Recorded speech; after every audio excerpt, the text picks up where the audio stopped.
Assalamualaikum warahmatullahi wabarakatuh. Bismillahirrahmanirrahim. Nahmaduka ya ghafuru ya syakuru. Mashalli wa sallim barik ala sayyidina maulana Muhammadin wa ala alihi wa sahbihi asma'in. Nama ba'du. Perlu saya sampaikan, sanad ini harus muttasil. Sehingga kita tahu bahkan cara tidur Rasulullah itu miring kemana, ala jambil aiman, kemudian madhep kiblat. Sebelum tidur beliau wudu, sebelum tidur lagi baca subhanallah 33 kali, alhamdulillah 33 kali, Allahu akbar 33 kali. Sebetulnya wiridan itu sanad paling kuat itu tentang mau tidur. Meskipun ada riwayat dibaca setelah apa? Sholat. Jadi makanya kita al-jam'u baina riwayaten, habis sholat ya baca itu, mau tidur ya baca itu. Nah, sebetulnya habis sholat sama mau tidur itu ngeri mau tidur. Karena ini kan pemanasan mati.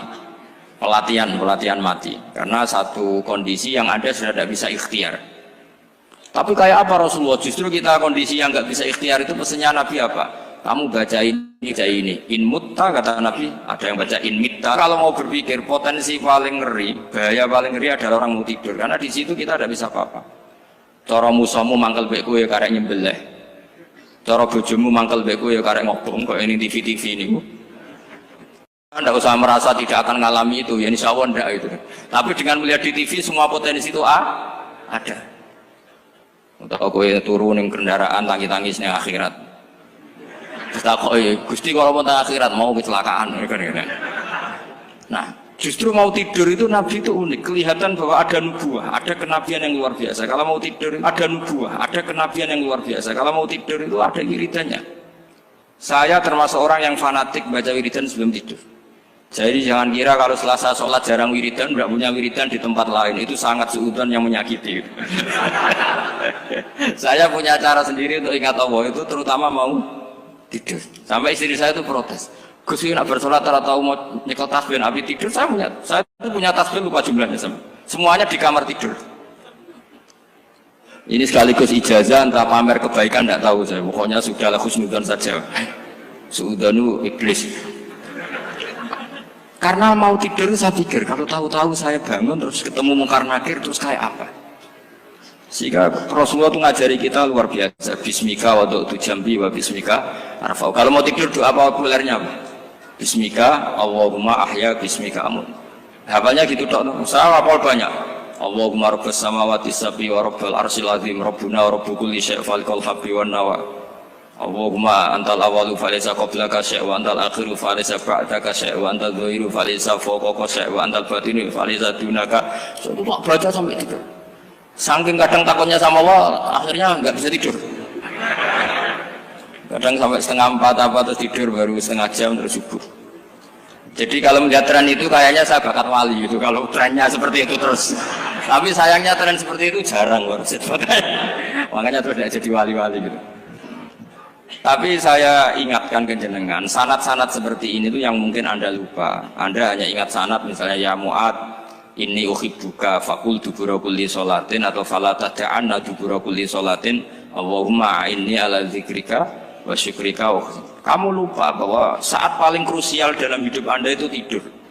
Sehingga disebut wa min ayatihi manamukum billaili wan. Itu dari segi krusial gawat darurat, setiap saat Anda bisa mati.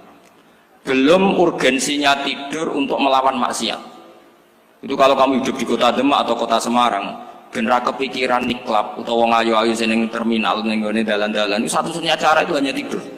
Kowe nak melek tetap jelalatan tak jamin. Masuk kene ngarep masjid Demak nggo tasbih gede-gede. Pangeran ndelok wong liwat tuh eling lur. Barokahnya usul fikih adalah kita belajar dulu. Saya pernah musyawarah sama Gus Yofur tentang usul fikih. Usul fikih itu ada makalah, mubah itu tidak ada. Sebagian ulama berpendapat mubah itu tidak ada.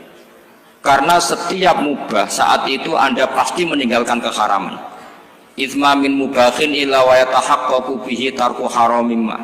Tidak ada kemubahan kecuali saat itu kamu meninggalkan keharaman. Anda tidur, berarti Anda taroktal maksiyah. Anda tidur berarti Anda meninggalkan maksiat.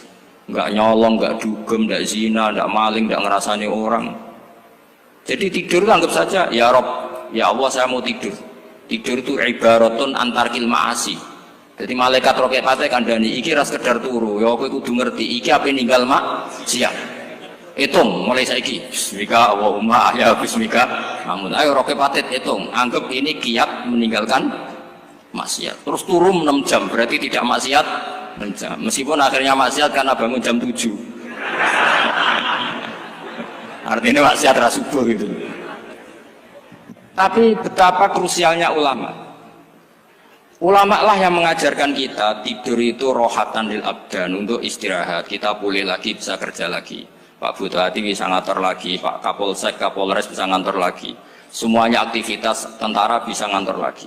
Memulihkan kekuatan itu ibadah. Meninggalkan maksiat karena tidur juga ibadah. Tidur saja ibadah. Ini barokatnya umatnya Rasulullah Shallallahu Alaihi Wasallam. Senyaman itu. Coba kalau kamu jadi umatnya Nabi lain, wah itu beratnya bukan main.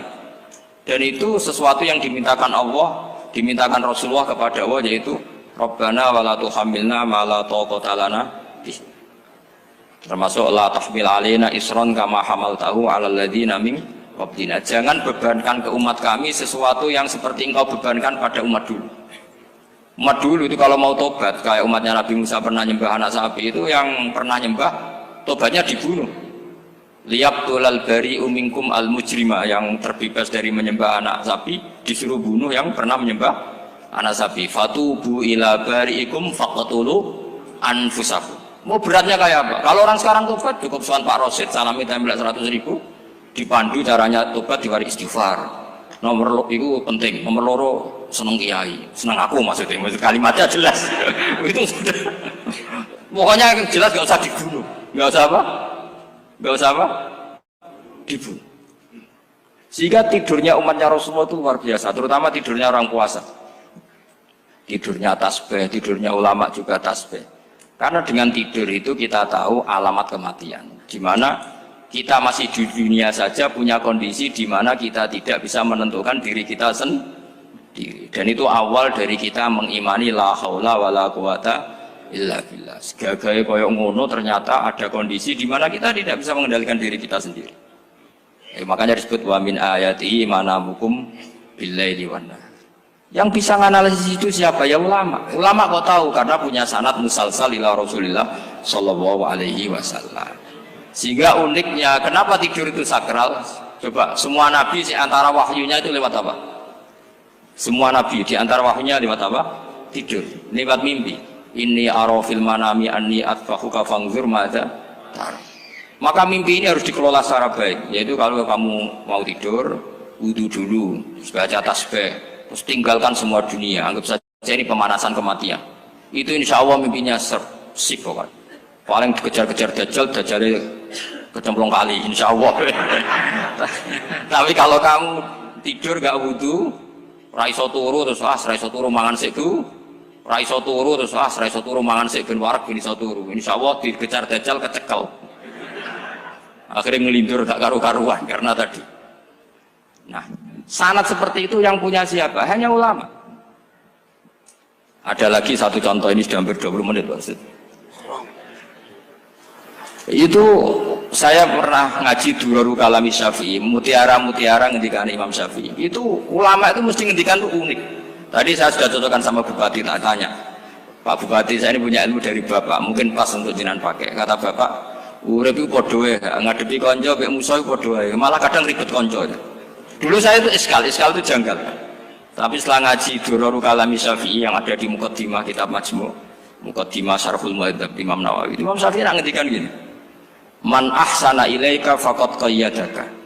Wong ngapiki kowe nyancang kowe. Pak Ros itu apian mbak aku. Karena sarang sowan mampir, gayane apian, jebule nyancang. Awas nek teko niku Mas.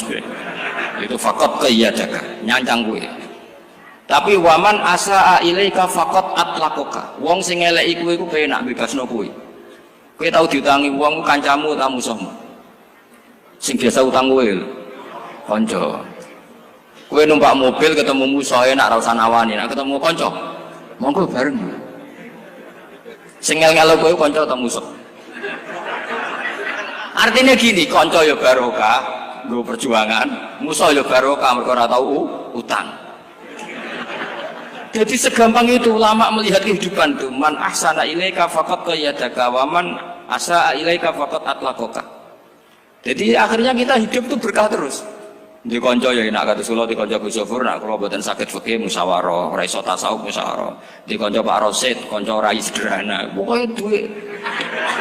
Tadi kurang contoh. Kalau rai Arab kan nggak sederhana, Pak. Wajahnya mewah terus. Ekonominya juga sederhana. Saya sama Rosid sama-sama gak kaya. Jadi ada nyotokan kan Gus Yofur sama Gus Baknya ngebis. Memang saya sering sama Gus Yofur ngebis sampai sekarang masih sering. Bukan karena miskin yang jelas itu pilihan itu. Jadi ulama itu segampang itu melihat kehidupan. Saya termasuk kiai muda yang nggak takut mati, bukan karena yakin di surga gitu, karena saya sering baca berdoa.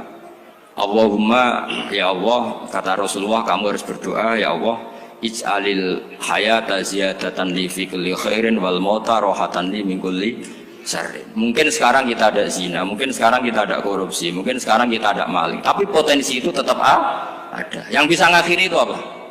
Kematian. Maka anggap saja kematian itu rohatan li min kulli syarrin, semua mengakhiri semua keburukan.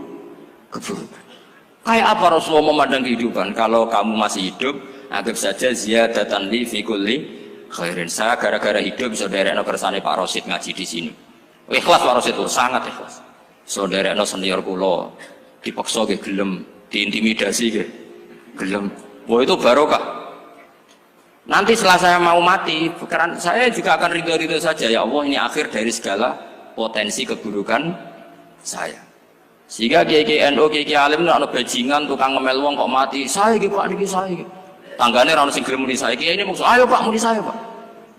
Buatan saya ini tempuh. Lan saya pun mati, pun buatan sakit nakal nih. Ya jenenge rohatan li min kulli syarrin. Kalau mayit ya rohatan aku min kulli syarrin. Kayak apa sanad kita ke Rasulullah, kabeh itu dimana jadi ibadah. Al hayat ziyadah fi kulli khairin, al maut rohatan min kulli syarrin. Kenal Pak Rosid ya ibadah, apalagi kenal Gus Yofur ibadah, kenal bupati ibadah, konco perjuangan. Kok kenal preman ya ibadah, konco latihan dakwah, anggapnya latihan ngelola rehab. Kenal polisi ibadah, jaga stabilitas nasional, kenal ABRI ibadah, jaga NKRI. Kenal orang nakal ibadah, dianggap pembina. Semua itu ibadah. Kayak apa ajaran agama ini? Semuanya baik-baik saja, tergantung niat. Tapi sanad ini siapa yang punya? Hanya ulama. Nah ulama itu siapa? Ya orang yang kamu ketemu. Dalam konteks ini Mbah Mun ngajari kita macam-macam. Mbah Mun ketemu orang siapa saja hormat. Saya kemarin bikin makalah untuk beliau, termasuk saya cerita dari riwayat Rasul akli ba'dal iman billah at-tawaddud ilan nas wastina'ul ma'ruf ila kulli barrin wa fajirin. Inti iman setelah akal menentukan kita iman kepada Allah, akal setelah mengantarkan logika iman kepada Allah, akal itu kita gunakan at-tawaddud ilan nas supaya kita bersikap simpatik dan melakukan kebaikan kepada siapa saja. Karena barokahnya kita simpatik nak ngandani wong nggih gampang. Misalnya kita di kiai alim sundul langit sampean mbek tangga modit, ketemu wong perengut, sing ape ngandel iku sapa? Sementara sing preman, ayo ngopi nggonku sik tenang ae. Sing kiai ini orang begawean ngene kopi kowe. Akhirnya sing preman sakhok di pengaruh, sing kiai ini bakhil gak duwe pengaruh. Itu tidak boleh kejadian seperti itu. Makanya ada riwayat wasqinaul ma'ruf ila kulli barrin wa fajirin. Terus kula suwun sanad-sanad seperti itu tidak boleh hilang. Saya itu kitabnya Mbah Al-Ulama Al-Mujaddid itu setengah hafal, sampai sekarang masih tak baca. Kalau mau tidur tak baca, bahkan di tas saya itu ada terus. Ya karena kalau saya di Jogja kangen Mbah baca itu, ketika beliau masih sugeng, apalagi sekarang. Karena jangan sampai saya ini punya fatwa yang mukhalif terhadap fatwanya Mbah Mun. Ini terutama warning sama santri sarang, nggak boleh. Terakhir itu Mbah Mun punya kecenderungan, punya pikiran kayak Yusuf Qaradawi. Ya potensi wajibnya zakat khodrowat fawakih. Ngendikan gini, sama sih ingat ketika ngaji sama Gus Yofur Pak Rosid kalau bangun guyon wong desa iku wis melarat gegere nganti kaya akeh wae. Mbah Mun nyontokno gegere macul nganti kaya akeh gara-gara sing ditandur pari wajib zakat. Wong Sulawesi nandure kakao cengkeh, zaman iku cengkeh joyo. Berhubung ora akut gak wajib zakat. Padahal kaya raya. Jadi fenomena itu sering diutarakan beliau. Lama-lama beliau ngarang di Al-Ulama Al-Mujaddidun, beliau mengutip pendapat Ibnu Katsir, tentu di era modern kayak Yusuf Qaradawi. Sebenarnya Yusuf Qaradawi sendiri bukan mujtahid, dia yang muqallid juga. Kata Ibnu Katsir, Wa mimma akhrajna lakum minal ard. Yang harus dizakati adalah ma itu umum, apa saja yang keluar dari bumi. Maka kecenderungan Mbah Mun akhir-akhir itu beliau fawaqih khudrawat itu dizakati. Tapi beliau tentu tidak ilzam ya, karena beliau sangat syafi'i. Tapi ini kan saran yang baik lah menurut saya. Apa susahnya sih jadi wong lomo gitu. Wong dadi wong medhit kok mbok bilo-bilo. Lah nek kowe takok takdirin ndi Gus, nak khudrawat fawaqih, melon, kakao, tebu wajib zakat. Takdire iku lomo iku apik, medhit iku elek, ngoten mawon.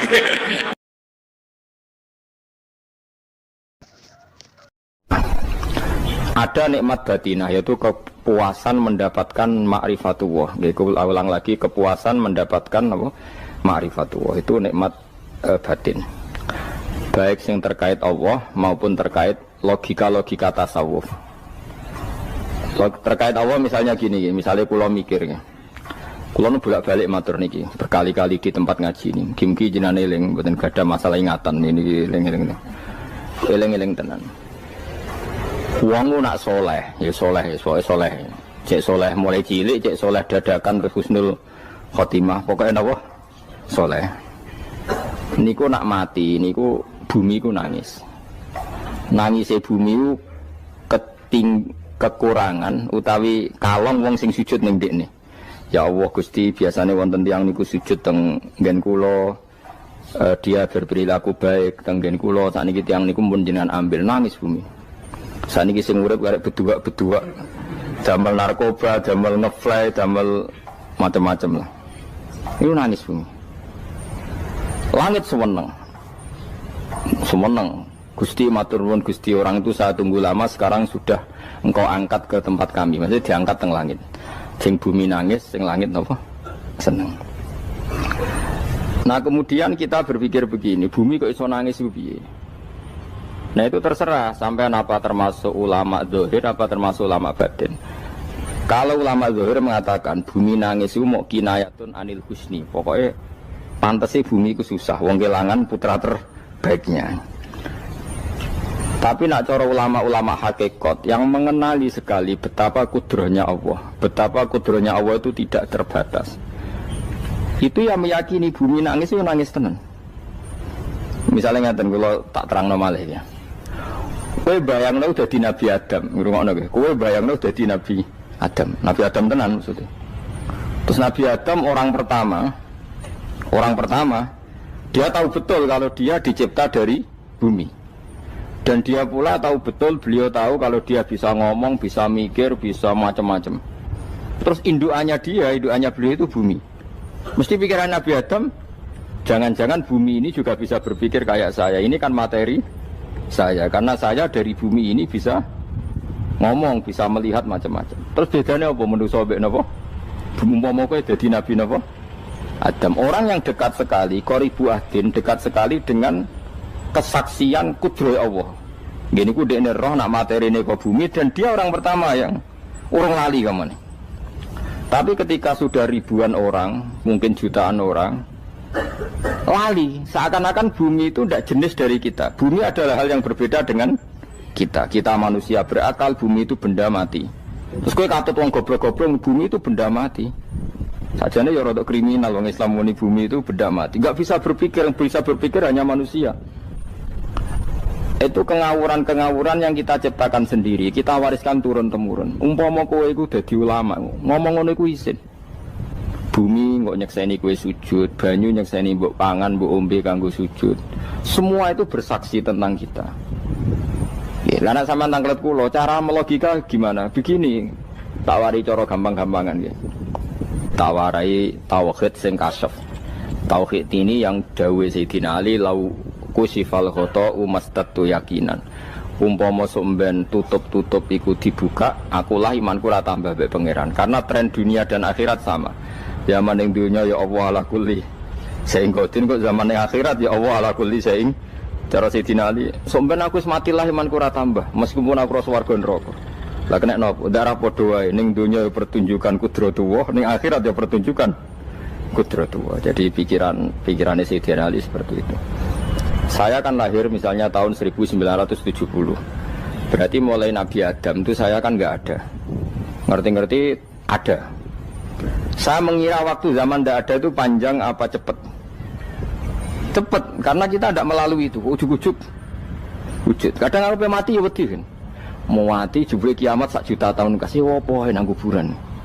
Masuk di Khalillah itu. Makanya aku ya ora roh, tak tinggal turu sakmono kan yo nglilir. Nang nglilir terus nanti. Apa mlaku-mlaku nang donya apa piye nak turu ya kok ngani ngoyo turu kok ribuan tahun lintas. Terus ya apa jajal? Sampeyan tak takoki, misale sampeyan ning kuburan iku apa? Apa ngadepi muka nakir tukaran terus itu keselen tukaran kok nopo ratusan ribu mungkin. Nah terus kita dilatih. Kata Sayyidina Ali gampang latihan seperti kata Sayyidina Ali apa gampang udah menjadi wong alim. Pada akhirnya kita ini aku zaman urip yo ora roh karepe, ngerti-ngerti urip, mati yo ora roh karepe. Pas mati sebenarnya petangin yo ora roh karepe. Pokoke wa mata sauna illa ya syawah. Makanya masyhur itu dia ketemu orang ateis. Dia orang ateis itu anti Tuhan, anti Tuhan pokoknya. Dia ditanya, lalu kamu hidup itu karena siapa? Ya enggak tahu hidup. Lalu kamu mati yang menentukan siapa? Ya enggak tahu, kalau tahu mati. Ya berarti Anda enggak bisa menentukan diri kamu sendiri. Akhirnya dia taslim, ya ada yang menentukan. Lah ya ada yang menentukan itu dalam Islam disebut apa? Allah, disebut kalimatu haqqin alaiha nahya wa alaiha namut. Jadi kalau maknanya itu kalimat yang benar-benar nyata, yang karena kalimat itu pula kita mendapat kehidupan, yang karena kalimat itu pula kita mati, yang karena kalimat itu pula kita akan bangkit lagi. Itu yang makna hakikat. Tapi kalau makna syariat enggak begitu. Kalau makna syariat begini, dan ini benar juga. Mengenai kena ada di ulama, ciri utama ulama itu jami'ul bayan. Dia kalau menjelaskan itu indah sekali dan orang pasti taslim. Sama saya tak warai tenan. Sama kan biasa wiridan la ilaha illallah kan biasa. Mulai mimpin tahlil sampai kepeksa mergo do tahlil melok. Sampai sing darani bid'ah akhirnya ya melok tanggane napa? Tahlil. Soale wae. Kata Ibnul Qayyim Al-Jauziyah dalam kitab Zadul Ma'ad. Kitab Zadul Ma'ad itu kitab kesayangannya Sayyid Abdul Al-Haddad. Sayyid Abdul Al-Haddad itu pengarang kitab Zadul Ma'ad. Padahal kitab ini dikarang oleh muridnya Ibnu Taimiyah. Abdul Al-Haddad itu gak seneng Ibnu Taimiyah tapi seneng muridnya. Jadi di sini ulama ya demokratis. Gak seneng gurunya tapi seneng. Sajane Ibnu Taimiyah itu orang baik. Ya ulama top ya baik, ya waras top. Tapi ngerti-ngerti Wahabi itu identik dengan Ibnu Taimiyah. Akhirnya ulama ahli sunnah penyebut itu terus izin.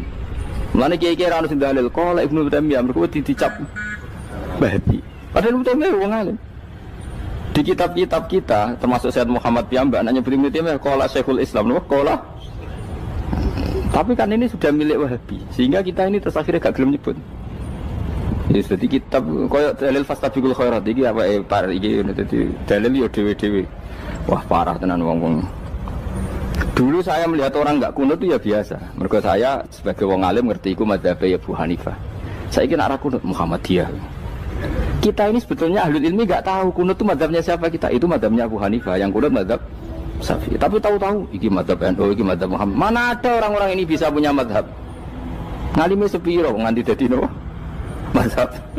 Tapi wis dadi bahasa, wis dadi nopo? Sewajo kabeh jane.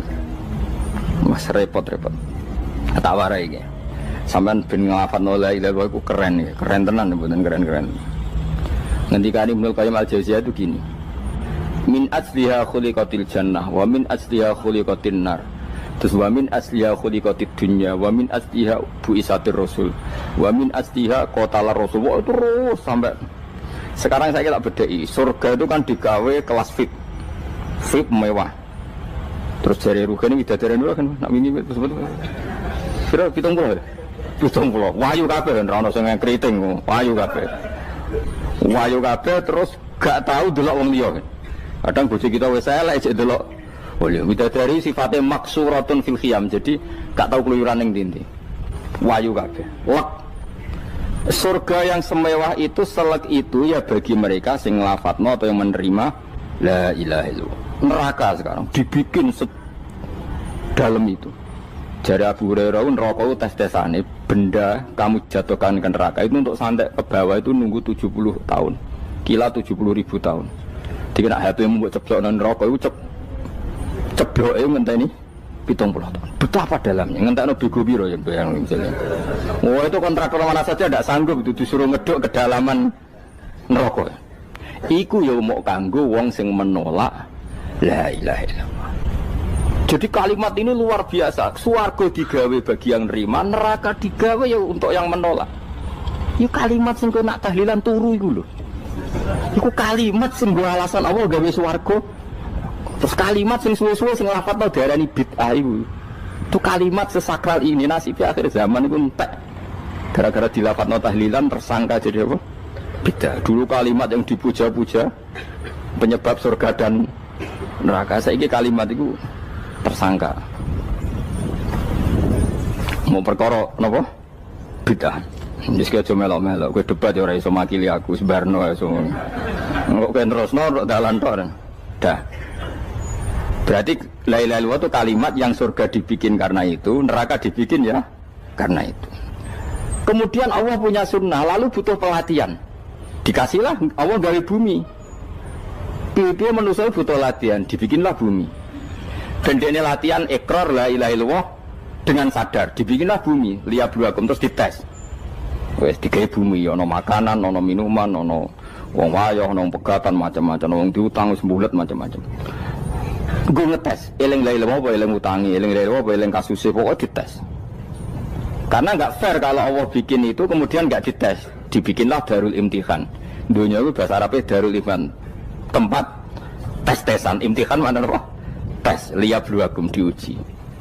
Wes diuji kita hidup. Artinya kita dihidupkannya pun oleh Allah demi tes-tesan la ilaha itu disebut kalimatu haqqin alaiha. Nah ya sebenarnya kita hidup pun ini untuk dites. Pada akhirnya la ilaha illallah apa enggak? Paham ya? Terus dites.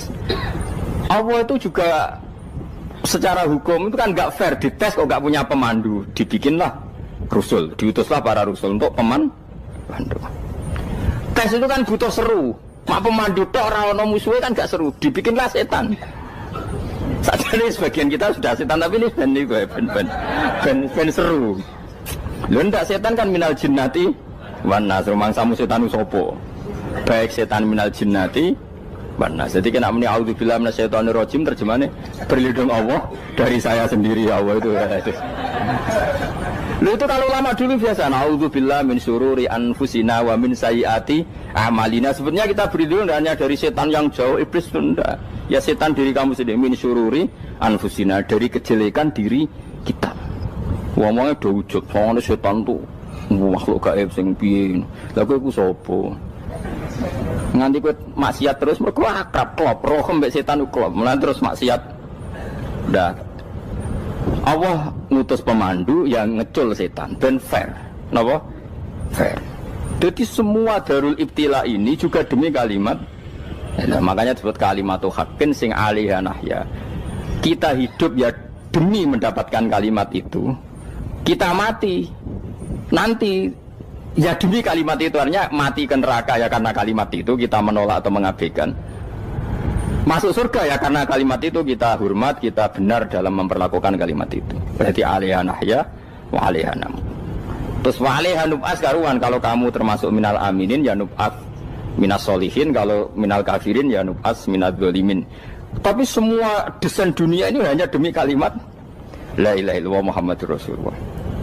Nah ini kan penting. Bagaimana mungkin kemudian kalimat sesakral ini, sehebat ini, kemudian ada orang tahlil kamu tidur. Kok iso? Kalau jangga kok iso wong turu? Misalnya kayak mangkel, kalau mangkel sing mimpin Gus, wira barbar. Bagaimana mungkin kalimat yang menyelamatkan Anda kemudian Anda anggap problem? Elek gak? Apalagi kamu anggap ini bid'ah. Nak cara kula oke lah, ndongakno mayit itu gak ono tuntunan Nabi. Tahlilan gak ono tuntunan. Tapi wis muni tok kono tok.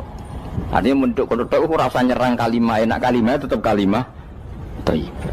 Soal kowe ora seneng sing tahlil, mergo tiga profesi lah iku wonge wae gedhinge aja geman. Ya saya misalnya, saya kadang nggak cocok sama mubalek karena kadang profesi. Tapi saya tidak pernah anti pengajian, bagaimanapun itu membawa syiar Islam. Tapi kalau mubalek kadang orang seneng, kadang takut untuk piro. Bareng sangoni sithik, kok sumpah transportasi ini. Lah ngono kok mbok senengi iku piye? Tapi kita terus gedeng keliru iku sing gawa syiar Islam. Mana ada pengajian didengar orang banyak tanpa mubalek? Gak iso. Ini iso melepukno barang-barang ra penting jadi penting iso. Lah cara guruku teng sareng ngapain melepuk nganggo panggung barang perkara. Tapi kadang ya benar. Yang namanya mudin mubalek ya itu bisa benar bisa salah, tapi kamu nggak boleh gedeng kalimatnya. Pilih kalimat itu kalimat hak. Nah, ini penting kalau utarakan. Sehingga zaman Nabi Sugeng ini rungokno tenan ngaji kula. Zaman Nabi Sugeng ada sahabat namanya itu Usamah bin Zaid. Ini sahabat kesayangannya Nabi, hibbu Rasulillah. Usamah itu diutus Nabi perang. Ini dengerin ya, diutus perang. Pas perang itu si kafir tadi memenggal temannya. Ada yang tangannya putus, kakinya putus. Wah, seorang kafir ini sudah luar biasa. Bacok sana, bacok sini. Ketika terdesak oleh pasukan Usamah, kebetulan Usamah ini cakap ya, sama beberapa temannya orang Ansor. Orang kafir yang sudah koto'a arjulana wa koto'a aidiana, dia pas terdesak bilang la ilaha illallah. Terus sama Usamah tetap ditusuk, dibunuh karena dia berpikir ini qolaha muta'awid, dan dia melafadzkan kalimat itu hanya berlindung dari pembunuhan. Setelah dilaporkan Nabi itu marah besar. Nabi ngendikan kaifa anta ya Usamah bila ilaha illallah idza ja'at bika yaumal qiyamah. Kowe nak ditakoki la ilaha illallah ku piye? Piye wis ngomong la ilaha illallah, tapi sampai ngomong ngoten sak usah ngetoki tangan kula, maksudnya tangan kula tangan kelompok saya, kaki saya. Nabi tetap jawab kaifa bila ilaha illallah idza ja'at bika yaumal qiyamah. Pokoknya Nabi menyoal terus. Sampai menjadi fatwa ijma'nya fuqaha, siapapun yang melafatkan la ilaha illallah harus kita terima meskipun qolaha muta'awidzan, meskipun saat melakukan hanya cara zahir berlindung dari kematian, sehingga kita terima. Orang kafir yang 80 tahun kafir melafatkan la ilaha illallah 1 menit menjadi mukmin. Sampai ada ayat qulil ladzina kafaru iyantahu yufar lahum ma qad salam. Ini kalimat yang sakral, bahkan kafir yang 80 tahun saja menjadi mukmin hanya karena melafatkan la ilaha. Mulanya yang ngaji saya, yang senang saya, jangan pernah kamu mengatakan ada bid'ah yang orang bisa jadi kafir. Bagaimana mungkin orang mukmin yang ke kuburan dan melafatkan la ilaha illallah kamu katakan kafir? Padahal kalimat ini yang kafir 80 tahun saja menjadi mukmin. Saiki ana wong nglafatno la ilaha illallah mergo salah tempat pinggir patok mbok arani kafir. Kok aneh. Mungkin kafir 80 tahun udah di mukmin iki gara-gara ngafalno la ilaha illallah dadi kafir. Mergo mau salah tempat ning pinggir apa? Patok. Boyo nek cocok mending nganggur, wong sering ziarah ku nganggur. Nyatane ya tenan. Cara dekne pegawai negeri ora sering ziarah. Nah iku tapi ora usah muni kafir gak mungkin lah. Coba kalimat ini itu orang kafir yang 80 tahun menjadi apa coba dengan melafadzkan kalimat ini? Mukmin kan? Berarti kalimat ini adalah kalimat penghilang kekafiran. Lalu karena dilafadzkan secara salah dianggap kafir. Hanya karena bid'ah itu tidak mungkin. Makanya sebetulnya Wahabi yang alim-alim itu tidak berpendapat demikian. Saya punya beberapa referensi Wahabi yang alim itu tidak pernah mengkafir-kafirkan orang karena perdebatannya seperti itu. Tapi saat ini wis kuwajo. Sebenarnya kalau orang alim itu ya mirip-mirip, entah Wahabi entah tidak mirip-mirip. Karena kalimat tadi. Wahabi itu kitab terbesarnya itu Ibnu Taimiyah. Ibnu Taimiyah itu punya murid Ibnu Qayyim Al-Jauziyah. Itu sampai sekarang saya lihat di fatwanya Ibnu Taimiyah itu begitu hormat sama orang-orang kita ini sama. Tapi tahu-tahu lewat penyaduran sana sini terus menjadi kacau. Jadi kalau balik ini malah sampai nak kepengen dua nikmat batinah seperti tadi yang saya utarakan. Swarga dicipta sedemikian mewah ya demi yang menerima la ilaha illallah. Terus neraka dibikin se ekstrim itu juga bagi yang nolak. Kemudian dibikin daru pelatihan yaitu dunia ya karena kalimat berarti kalimat itu luar biasa. Wa biha qamatis samawati wal ardu. Kalimat ini pulang menjadikan langit bumi berdiri. Lalu sekarang kita bisa ngomong, bisa berpikir, bisa ngadekno BPKB macam-macam. Itu karena kita sendiri apa karena kudratullah? Saya tanya. Karena kudratullah. Kalau karena kudratullah, apa susahnya Allah bikin kemampuan tanah ini nangis, tanah ini susah. Wong podo-podo kowe iso nangis, iso mikir ya mergo kudratullah, ndak karena kamu. Harusnya ya sama, bumi-bumi ini bisa menangis juga karena kudratullah. Makanya bumi ini menangis ketika enggak ada orang yang sujud. Iku ya mungkin. Wong zaman kowe iso nangis ya krana kudratullah, mestine bumi yang kamu katakan benda mati, hakikatnya dengan kudratullah juga sama dengan kita. Mulane tenggene kitab Al-Husunul Hamidiyah, kula ngrasa utang tenan mbek kitab niku. Dulu saya ngaji 2 tahun kitab Al-Husun. Kitabnya kecil tapi saya ngaji itu 2 tahun. Berkali-kali saya ulang. Itu beliau cerita gini. Dia yang ngarang itu orang alim, kebetulan dia orang India. Memang kelebihannya kitab dikarang orang Arab itu luweh bulet. Wong Arab kan semuanya Islam, karangannya itu standar. Ini dikarang orang India. Di Tonggo Blodor, di masjidnya, dikarang ulama yang masyarakatnya itu tidak karu-karuan. Beliau cerita itu gini, manusia itu punya satu kebodohan, di mana kebodohan itu disebabkan oleh robtul asbab al-adiyah, mengkaitkan sebab sing biasa-biasa. Misalnya gini, sama saya kita omongi, misalnya ada orang bilang gini, batu ini nanti itu menjadi ayam. Orang bilang mukhal apa enggak? Enggak, jawab saja. Mukhal. Kenapa bilang mukhal? Karena dikira tidak bisa kan? Enggak, jawab saja. Jawab satu-satu. Batu ini menjadi ayam. Kamu jawab mukhal. Alasannya apa? Alasannya tidak mungkin terjadi. Apa kamu tidak bisa? Sebetulnya karena kamu tidak bisa. Udah. Lau ukhbiro dzakar rajul. Andai kan orang itu kamu kasih tahu, klungsu ini biji asem itu, biji pohon asem itu. Nanti yang kecil ini suatu saat besar. Setelah besar buahnya banyak, tambah besar, tambah besar. Terus orang bilang mungkin. Ketika bilang mungkin itu karena dia bisa, apa hanya karena menyaksikan berkali-kali ada kejadian nak klungsu ditandur, iku iso dadi gede. Coba sama jawab. Karena dia bisa, apa karena hanya menyaksikan itu sering terjadi? Hanya misalnya. Artinya zaman dia mengatakan mungkin itu pun tidak memberi kontribusi ikut buat. Iya enggak? Tetap bergantung kudrahnya Allah. Dia hanya bilang mungkin karena sering melihat. Sebenarnya dia enggak sama sekali memberi kontribusi. Lah darani mungkin ya ora urun. Paham ya? Lalu kenapa dia kecangkeman terus muni wong wis mati dadi lemah gak mungkin dadi manusa meneh. Lho zaman dadi manusa sing wis ngene iki kok mani dene lara melok gawe. Terus muni mungkin mergo sering terjadi, sering roh, sering bersaksi. Berarti sebetulnya manusia itu pakai ukuran dia mampu tidak mampu apa pakai ukuran bersaksi melihat. Bersaksi. Nah ini kan problem kita sebagai manusia itu problem. Mulane disebut wa kanal insanu zaluman jahula wis goblok aja-aja. Mergo manusia ku nak wis goblok aja-aja. Makanya saya kemarin diminta ngisi di pondok kajen. Kalau sampean berdebat sama orang ateis atau orang komunis itu gampang saja. Dilatih begini seperti teorinya Quran. Ya nanti saya teruskan ini tak ulang lagi ya. Saya ulang lagi ya. Andai kan nggak pernah terjadi telur itu jadi ayam, nggak pernah terjadi sama sekali. Telur itu jadi ayam. Terus kamu mengasih tahu orang tadi, telur ini loh nanti jadi hewan yang hidup terus terbang. Mesti dia bilang mohal, mau benda mati kok nanti jadi benda hidup yang terbang ngalor ngidul. Berhubung sering terjadi dan dia pun tidak ikut bikin, bilang mungkin. Paham? Saya ulang lagi ya. Berarti dia bilang mungkin karena sering apa? Terjadi dan dia lihat. Andai kan pertama kali nggak ada telur sama sekali yang jadi ayam, terus pengalaman pertama di dunia belum pernah terjadi. Kamu kasih tahu telur ini nanti jadi ayam terus terbang. Orang ini bilang mukhal enggak? Mukhal. Berhubung sering terjadi bilang enggak? Mukhal. Nah berarti kita nanti bangkit dari kubur gampang saja bagi Allah. Cuma belum pernah terjadi kamu mengatakan mukhal. Nah makanya otak kita harus dibenahi. Makanya jogeman percaya yang pernah kita lihat, yang sering kita lihat. Percayalah dengan akal, tapi akal waras tuh. Para waras itu serempet tatanannya wangil. Makanya Islam itu melatih. Qul falillahil hujjatul balighah. Misalnya begini ya, dulu kalau Gerwani atau PKI atau siapa sajalah, itu kalau melatih anak-anak TK, makanya seorang ulama harus punya kecakapan penjelasan ibanatul ahkam.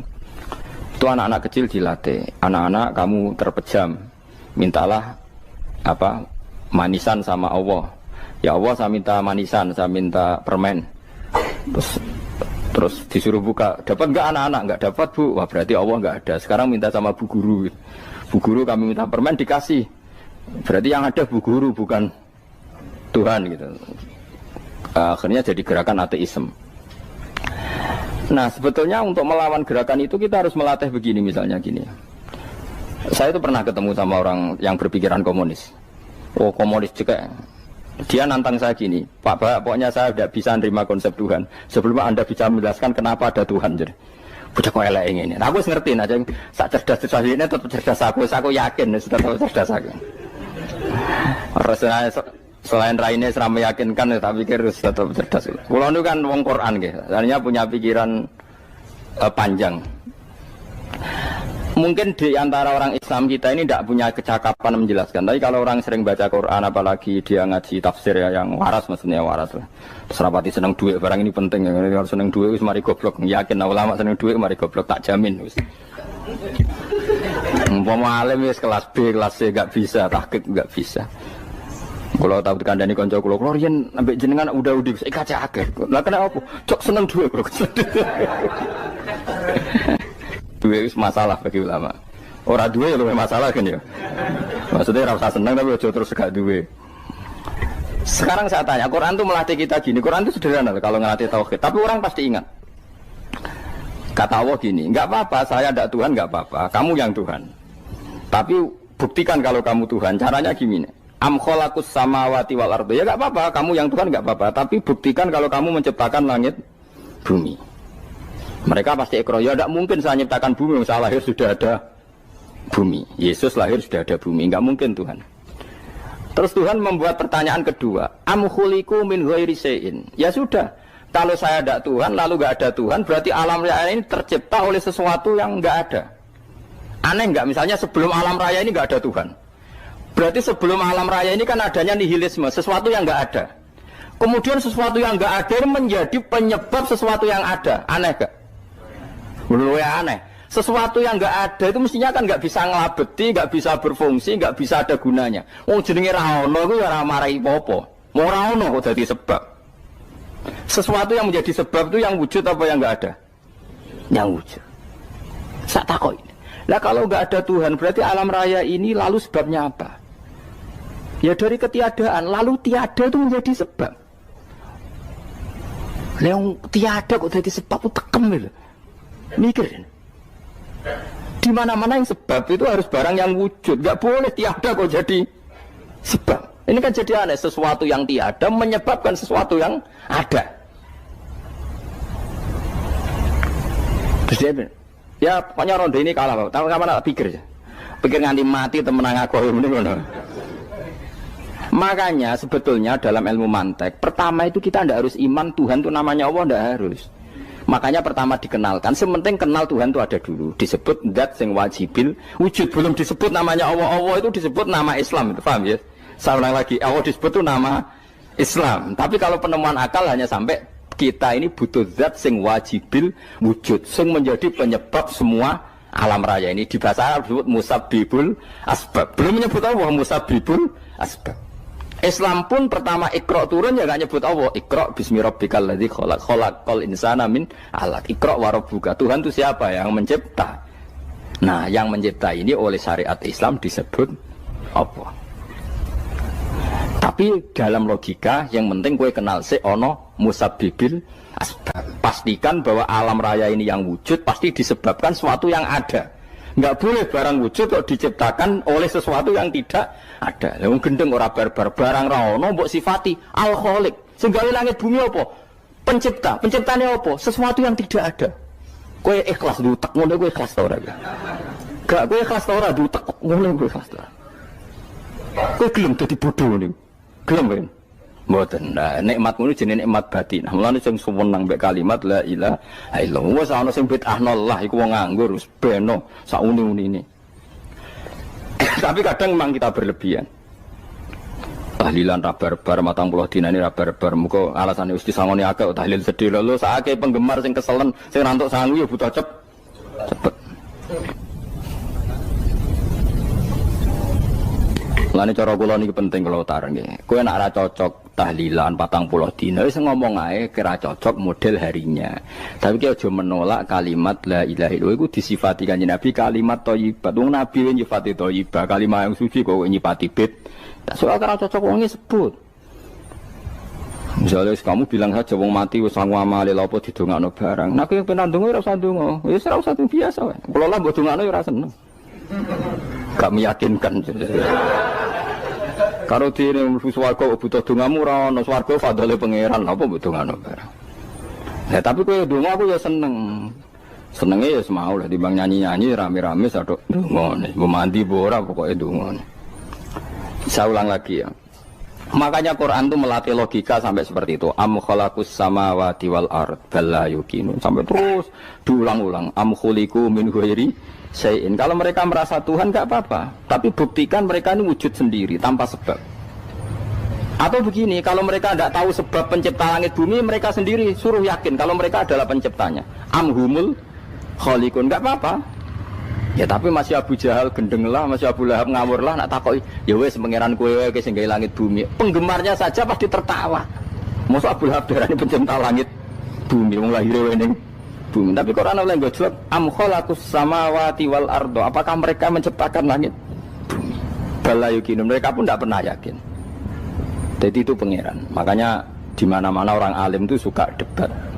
Karena pangeran sendiri kalau menjelaskan kebenaran seringnya juga nantang debat. Kata Allah, Qul ara'aytum ma tad'una min dunillah aruni madza khalaqu minal ardi am lahum syirkun fis samawat. Enggak apa-apa mereka Tuhan kata Allah, tapi buktikan zaman langit diciptakan mereka memberi kontribusi apa?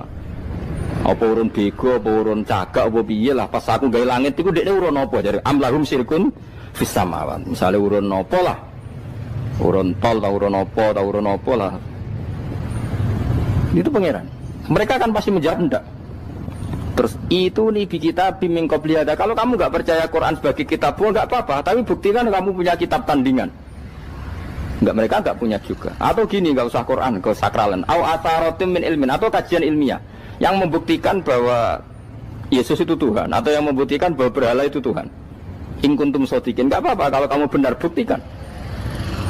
Nah itu makanya semua nabi itu punya kecerdasan, karena tadi nabi kadung nantang itu nih kita bimbing qobliyada au atharatim min ilmin in kuntum shodiqin.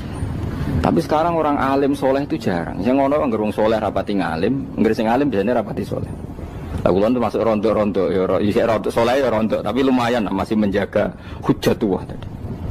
Sebab itu ulama dulu mengajarkan Allah itu siapa? Disifati zat sing wajibil wujud. Karena alam ini kadung ada. Kalau alam ini kadung ada, pasti penyebabnya sesuatu yang wujud. Tapi kalau wujudnya mungkin, bahaya. Wong sing gawe wae wujude terima mungkin bisa wujud bisa tidak. Makanya dipermanenkan yang gawe alam ini zat sing wajibil wujud. Sing wujudnya wajib. Wajib itu enggak bisa enggak pasti wujud. Nah terus kita kenal itu namanya khaliq, itu musabbibil asbab, itu khaliqul asya. Lalu oleh Islam zat yang demikian itu disebut Allah.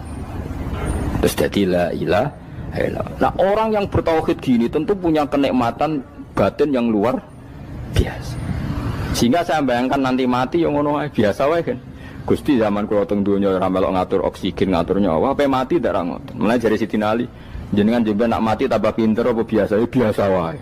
Ning bumi yo ndelok kudrohe Allah, kok ning akhirat ndak ra padha wae ndelok kudrohe Allah. Mulane beliau masyhur guyonan beliau lauku sifal ghata mastatu yakinan. Soben aku nek mukasyafah ning akhirat imanku yo ora tambah, ya biasa wae, standar-standar wae. Maksudnya kue ning dunya ujung-ujungnya paling pokok ya menyaksikan kudratullah. Soben ning akhirat ujung-ujungnya paling pokok ya delok kudratullah. Ning dunya saiki Allah ya matlubi sing kita cari, soben ning akhirat ya Allah matlubi. Paham ya? Artinya hukum dunia dan akhirat itu sama. Kita di dunia golek ridhanya Allah, ning akhirat ya golek napa? Ridhanya Allah. Lah nek soal kecil tapi ning akhirat kan masalah pun rokok masalah, diutang ditagih yo masalah, kere suwi ku yo masalah. Ya biasa jenenge makhluk anane masalah. Sing ora oleh di masalah ku pangeran. Pangeran duwe masalah. Biasa wae. Terus niki kula mulai saking penjelasan nggih kias ali. Kias ali itu analogi kias nggih, analog dados tenggene ilmu-ilmu usul fikih itu ada kias itu kan kias aulawi dari bawah dikiaskan ke yang lebih apa?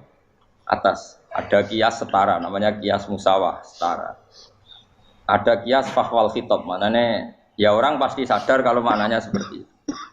Sampean saya kira budaya jawab mau biasa mau. Budaya pantes, pinter pantes jawab baik. Kalau bolak-balik ngaji menerangkan. Kita ini hidup itu menjadi tahu apa malah menjadi tidak tahu gara-gara hidup. Nah, aku mari ke goblok sih, ora oleh. Gara-gara hidup menjadi tahu. Yo, ora sing bener gara-gara hidup menjadi tidak tahu. Kowe goblok itu sebab apa? Sebab tahu apa sebab tidak tahu? Wes gak polling gak apa-apa. Ayo 02 sik sebab tahu. Ini yang syukuran. Tahu. Hidup itu menjadi tahu menjadi tidak tahu. Menjadi tidak tahu. Oke, Mas. 01 ya. Oh. Menjadi tahu. Nah, hen tengah-tengah. Wong loro padha ora jelas ya, cara kowe. Ndak tahu. Berarti menang 0 piro? Biasa. Tawari ilmu hakikat ya. Jadi awal syaratnya dadi wali. Meskipun dadi wali ku yo angel tapi tak warai mukadimah ya napa. Jadi nak bar iki urung wali cek apa? Mukadimah. Ndak sekarang misalnya gini, saya mau minum teh. Berarti saya melihat teh. Terus saya minum teh. Karena saya fokus minum teh terus anak saya main di sekeliling saya, anak saya kecil misalnya. Terus jatuh. Saya ini dianggap bodoh kan? Bodoh kan? Gara-gara mau minum teh fokus saja membiarkan anak jatuh. Yang andai kan saya tidak fokus minum teh, mungkin anak saya terkontrol. Terus ngerti ada cilik kan potensi apa? Begitu juga dunia. Gara-gara kita delok babunan ayu-ayu, delok gemerlapi dunia politik, delok hal-hal yang enggak penting, akhirnya melupakan hal yang penting. Sekarang misalnya Allah itu Ar-Razzaq, pemberi rizki, Allah itu Al-Mudabbir sing ngatur dunia. Gara-gara Fauzi terus meyakini satu makhluk apa yang nyelametno Indonesia. Ini kan dari iman kepada Allah menjadi iman kepada itu tidak boleh sih. Iman ya baik pangeran. Jadi dunia itu biasa wae ya. Oh, nomor itu kok iso nentokno. Cuma ya tetap berorganisasi secara duniawi, tapi tetap sih menentukan. Iku rungono tenan awas. Nah karena kita hidup maka menjadi tidak tahu. Kita tahu itu menjadi tidak tahu. Surungono sih, kok nanti tak terangkan sekian dalil dari Quran dan hadis. Gara-gara saya fokus minum teh, terlena mau ngopi, wah sena isuk-isuk ngopi. Gara-gara terlena itu anak saya jatuh, menjadi tidak tahu. Begitu juga dunia. Makanya Allah sering memberi nasihat, fala taghurrannakumul hayatud. Kamu jangan tertipu oleh kehidupan dunia. Ibaratnya Allah menimpi direm, dat paling penting, paling pokok. Tapi kamu abaikan. Kamu bilang jabatan penting, teman penting, mitra pejabat penting, komunitas penting. Kamu sampai lupa bilang nah Allah itu lebih penting. Nah, ini sudah mulai kena hijab. Nah orang yang kena hijab ini nanti tidak bisa masuk surga karena Allah dengan duka marah besar. Allah ngendikan kalla innahum ar-rabbihim yauma idzil lamahjubun. Orang-orang ini nanti ketika di akhirat terhijab dari saya. Karena zaman yang dunia ya tau roh aku. Kenapa kok terhijab? Justru karena ada yang diketahui. Justru ada yang diketahui. Contoh paling mudah itu copet atau lonte atau koruptor atau apa saja. Misalnya nyuwun sewu orang jadi copet itu kan nomor 17 atau misalnya jadi pekerja seks nakal itu kan nomor 17 atau 18. Hanya karena pernah mendapat rezeki dari judi misalnya atau dari transaksi yang haram. Terus dia bilang gini, aku nak jadi copet mangan kopo. Aku nak judi mangan kopo. Aku nak gak jadi wong nakal mangan kopo. Padahal dia 17 tahun nyatanya bisa makan, birizkillah apa?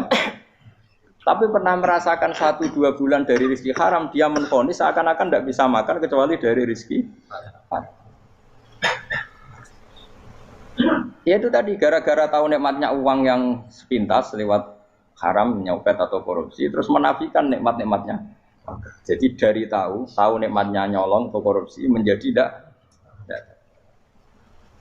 Makanya kalau dalam ilmu tasawuf itu gini Gifat Walian, manusia sekarang itu tidur, kalau mati baru bangun. Jadi cara ilmu tasawuf itu anna sunyamun wa idza matu intahu. Mungkin ada yang hafal tapi ra paham. Jadi rata terang. Anna sunyamun wa idza matu intahu. Manusa kabeh sak donya iku turu. Nek wis mati lagi tangi. Mergo kena wis mati iku lagi roh. Jebule sing hak tenan iku sujud ning pangeran. Sing hak tenan iku subhanallah walhamdulillah. Sing hak tenan iku muni Allahu akbar. Kae zaman ning donya dintekno kowe ngomong Amerika super power. Kenal presiden penting, kenal menteri penting, kenal kiai gede penting. Iku mbok entekno. Barang-barang sing cara akhirat gak mendesak mbok entek. Wong nak ramangan mati, nak ra duwe gaji sumpek, nak pensiun sumpek. Hal-hal nanti setelah di akhirat kamu hanya tahu satu kalimatul haq, yaitu kenangan terbaik kamu di dunia itu sujud. Jika kamu getun ketika hidup tidak pernah sujud. Makanya kata Rasulullah, nanti kamu tahu ketika di akhirat hatta takuna sajdatul wahidatu khairan minad dunya wa ma fiha. Sehingga kamu nanti tahu bahwa sujud satu kali itu lebih baik ketimbang dunia dan sisi. Karena ternyata setelah kamu di akhirat, yang layak jadi poin kamu hidup di dunia itu hanya apa? Sujud. Nah, yang dunia kan WA penting, HP terbaru penting, babonan penting, mitra penting, ngomong terus berjuta-juta kalimat. Hanya karena kamu hidup. Tahu saya mati, kau ngerti, kau kabeh dak. Maka ilmu kamu itu setelah mati, lagi ilmu terlambat. Nah, pas ilmumu terlambat itu Allah duka, kalla apa alhaqumut takahatu hatta zurtumul qabir kalla saufa ta'lamun summa kalla. Terus kala lau ta'lamuna ilmal yakin la tarawun al-jahim. Pas kowe ilmumu wis bener, Gusti ternyata penting sujud teng jenengan, ternyata penting jenengan Allah. Pas roh pas waya mlebu neraka, kok wis kecewa. Ya saiki tapi waya mlebu neraka, roh wis terlambat. Mane tak warai saiki bener roh pas waya mlebu neraka. Kok nak roh terlambat, pas roh waya mlebu. Sehingga ketika Allah melehno wong kafir, melehno itu mencibir orang kafir. Kata Allah begini. Ini mungkin yang hafal Quran bisa dicek lagi. Fakashafna angka fito akafa basarukal yauma hadid. Jadi kata Allah ngomentari orang kafir ketika di akhirat, laqad kunta fi ghaflatin min hadza. Kamu lupa kan kalau ada akhirat seperti ini kata Allah. Fakashafna angka fito aka. Sekarang kamu saya kasaf, saya buka semua fakta. Fa basarukal yauma hadid. Sekarang pandangan kamu tajam. Dulu di dunia bilang misalnya seks penting, dugem penting, narkoba penting, maksiat penting. Kalau enggak gitu saya pusing. Nanti di akhirat semua ini jadi problem. Artinya apa? Gara-gara di dunia melihat gemerlapnya dunia, dia menjadi tidak tahu pentingnya Allah, tidak tahu pentingnya akhirat. Maka dengan hidup malah menjadi tidak tahu.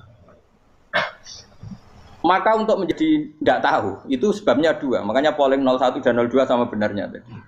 Gara-gara tahu yang menjadi tidak tahu, gara-gara tidak tahu yang menjadi tidak tahu. Tadi misalnya kamu fokus ya, misalnya Rukin jelalatan buat cawe itu, fokus buat cawe itu, gak Allah waktu ngarepe kejengkang, kesandung. Berarti gara-gara melihat menjadi tidak tahu.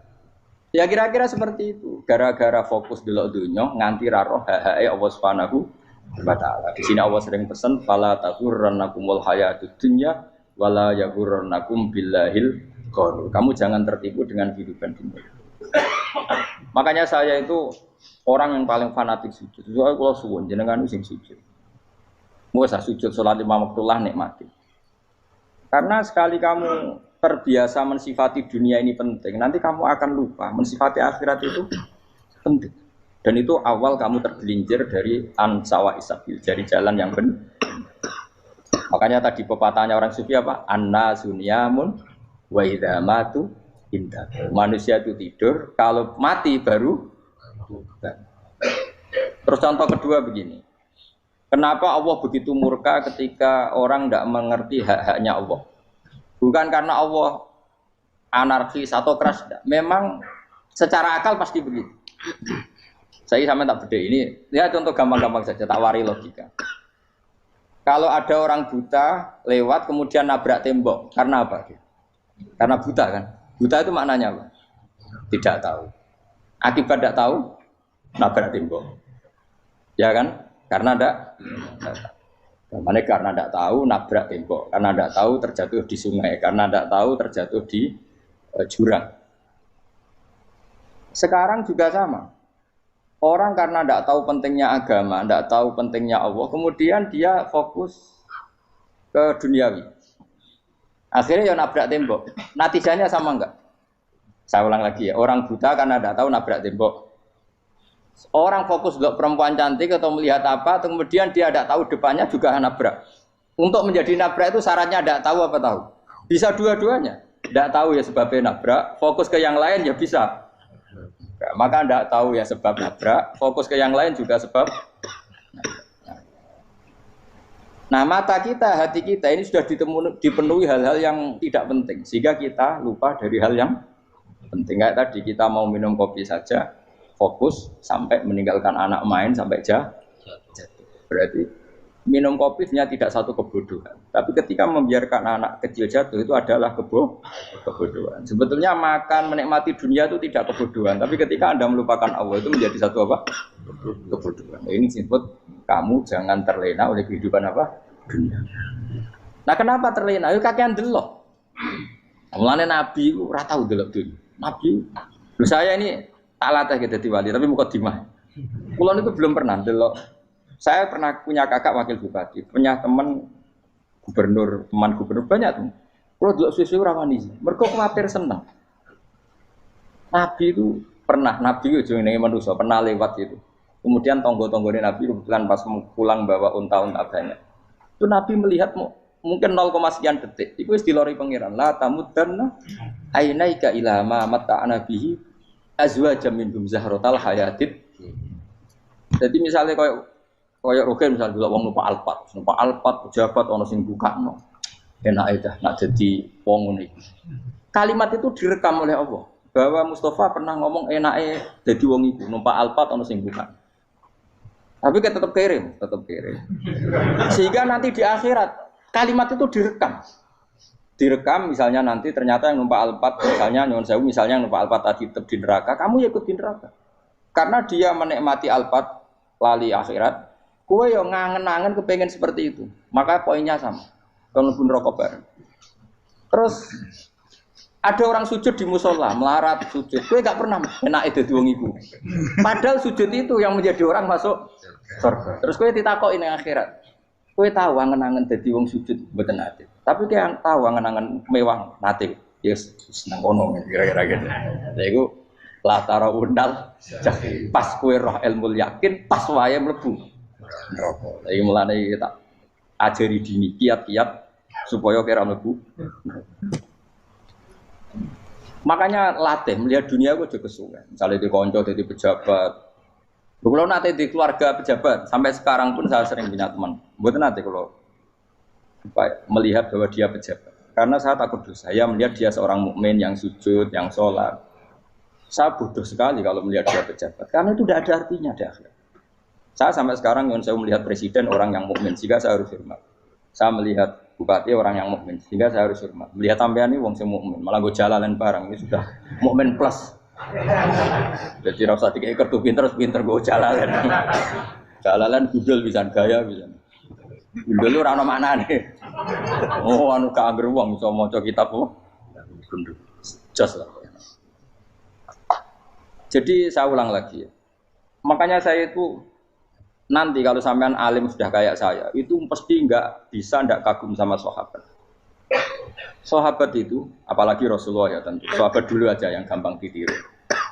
Sayyidina Umar ketika ditusuk oleh siapa? Abu Lu'lu siapa? Al-Majusi. Abu Lu'lu itu seorang Majusi. Dan Umar itu orang pendendam. Dia orang pendendam. Tapi tentu karena dia orang baik, ya pendendamnya hal-hal yang baik. Coba kalau kamu ditusuk orang itu dendam enggak? Kira-kira sebagai manusia kan dendam. Itu tanyanya begini sama yang ya taruh sekarang orang dekatnya. Yang bunuh saya tadi siapa? Itu Abu Lu'lu Al-Majusi, Hulamul Mughirah. Dia budaknya Mughirah. Majusi, iya ya Umar. Dia sudah mau mati. Itu ngetikan gini, sama siapa alteknya? Alhamdulillahilladzi lam yaj'al maniyati biyadi rajulin sajadalaka sajdah yuhajuni biya yaumal qiyamah. Ya Allah, terima kasih sekali ya Allah. Engkau mentakdirkan saya dibunuh oleh orang yang enggak pernah sujud. Kalau saja dia pernah sujud, maka dia berhak menuntut saya dengan sujudnya untuk masuk surga. Artinya gini, kalau dia ditusuk orang yang pernah sujud, misalnya Sayyidina Umar kok ditusuk oleh Ruhin, kemudian Umar Ruhin masuk neraka, aku tetap pedih Gusti. Isowai sujudnya dia menjadikan enggak berhak masuk neraka. Artinya Umar sangat hormatnya pada sujud itu dia enggak berani. Jadi kira-kira kok Umar sujud kowe iku kira-kira rawani maksudno anak kowe mlebu neraka. Piye-piye di kekuatan sujud yang mempotensikan tetap dia masuk surga. Makanya dia seneng, dendamnya kesampaian.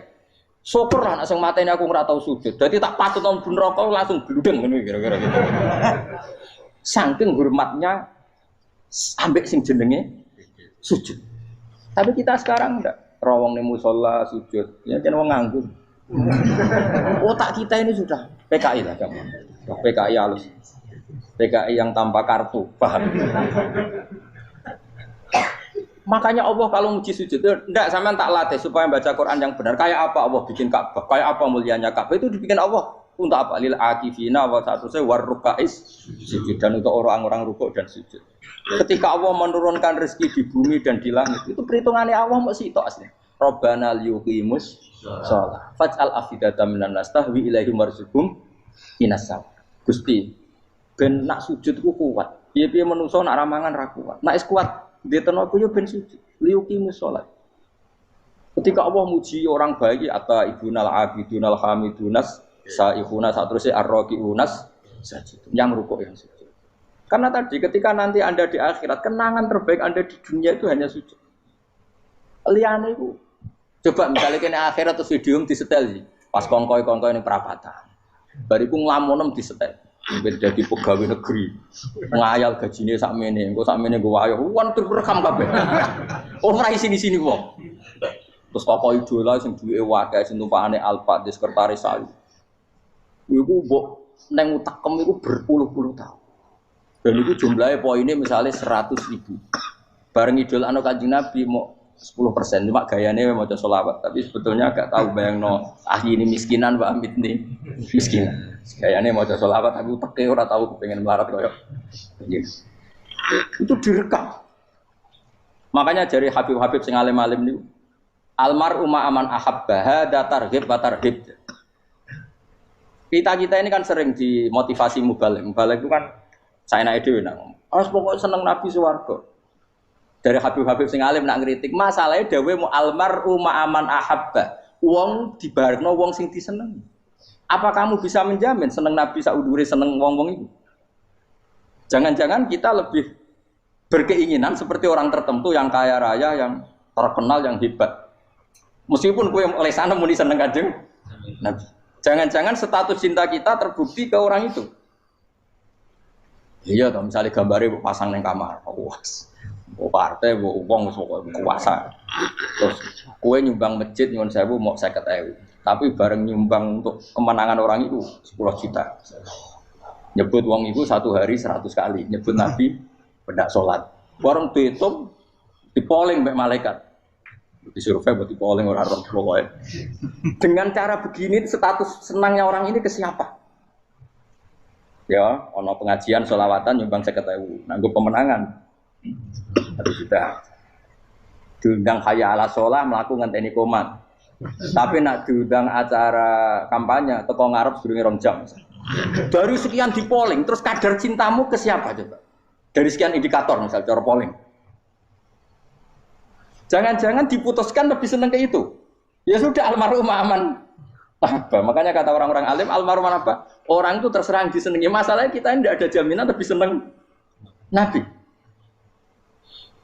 Ya orang ada jaminan ya saya aman misalnya. Hitung dewi-dewi, rasa menang terus kok wedi dosa wis kadung dosa iku wis kadung. Makanya Sufyan Ats-Tsauri itu dadi wali ku mangsa mergo ibadah akeh mboten. Sufyan Ats-Tsauri gurunya Imam Syafi'i dadi wali ku sederhana. Sama tak ceritane orang-orang jadi wali dengan cara yang sederhana. Tapi kan niru copy paste ya, artinya ora apa ya KW lah. Kalau niru gak apa-apa tapi KW kebaikan. Sufyan Ats-Tsauri itu ditanya, kenapa kamu sedekat itu sama Allah dan Anda keramat? Jadi resepnya begini dok. Saya itu belum pernah ke masjid nunggu adzan. Paling gak setengah jam, 1 jam sebelum adzan itu saya sudah ada ke masjid. Ditanya, kenapa begitu? Ketoke kok kawula sing elek, moroe ngenteni diceluk. Terus ngerti nak wayahe yak ngono kok Allah nyeluk. Misalnya saya punya cah dalem atau saya punya karyawan, tiap jam 8 itu buka toko. Nah, bayangno itu juga. Saya punya karyawan tiap jam 8 tugasnya buka. Selalu buka tokonya ngenteni tak panggil. Rohen, toko buka, siap. Tapi besok yang ngono lagi, wis jam 8 buka, siap. Tiap hari gitu. Kira-kira ngendarani karwane ku goblok apa sopan. Kira-kira. Enggak jawab ya. Goblok kritik ndak usah sing. Nah, Sufyan Ats-Tsauri tidak mau gitu. Wong wis ngerti nek Allah yang ngono wayahe manggil. Dadi ya kerja malu wis ning kono. Dadi nek Allah ayala salam pun Gusti. Ayala salam pun teng mriki. Lha iku sudah dadi wali. Oh iku saya buat tiru tapi KW lho, gak masalah. Tapi ini kan resep, no? Lho mangkel lo gak kira-kira. Ono karyawan tiap jam 8 kon buka toko. Selalu marane ngenteni di pagi. Jadi wali dulu tuh punya cara muamalah sama Allah tuh luar biasa. Ya ora usah mbok tiru terus kemen dadi wali wis ra iso kadung salah. Biasa wae. Aku lah nganti saiki ya biasa wae. Aku mau masjid ngenteni mek umat ya biasa wae. Tapi aku kan iso dadi wali lewat jalur liya lah aku ya.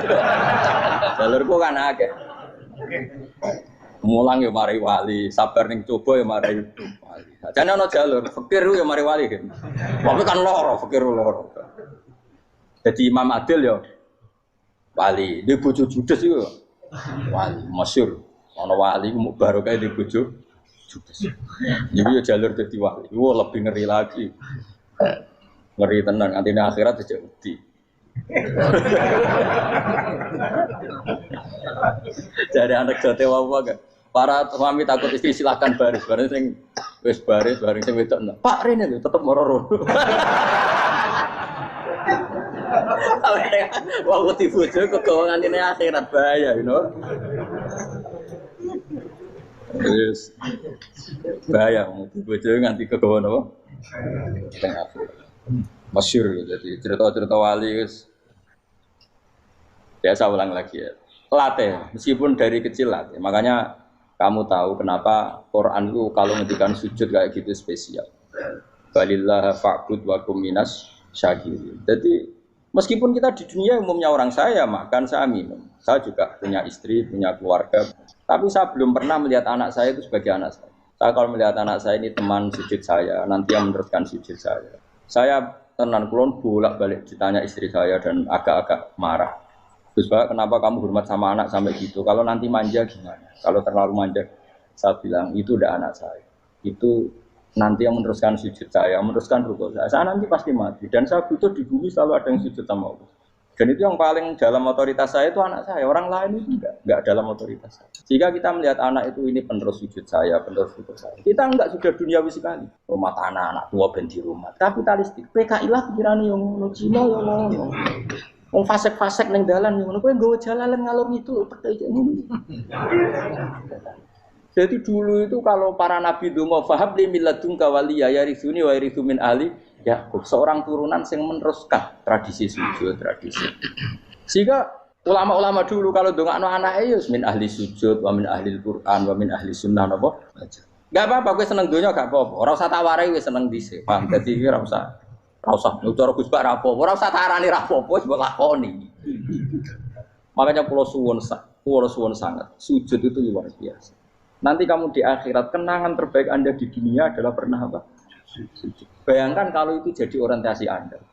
Anda berpolitik, melok partai Gerindra, Golkar, PDI supaya jadi penyuara sujud tidak dilarang di Indonesia karena umat Islam mayoritas. Saking mayoritasnya sampai pejabat rasolat rawani. Beberapa pejabat rasolat bakal dipilih. Itu berarti kamu berpolitik niat bikin satu pressure supaya standar orang benar adalah sing nopo. Sujud itu ya benar. Kok yang kaya kerja biar bisa beli tanah untuk masjid. Yang orang miskin ikut menopang supaya masjid itu berdiri. Semuanya orientasinya menuju apa?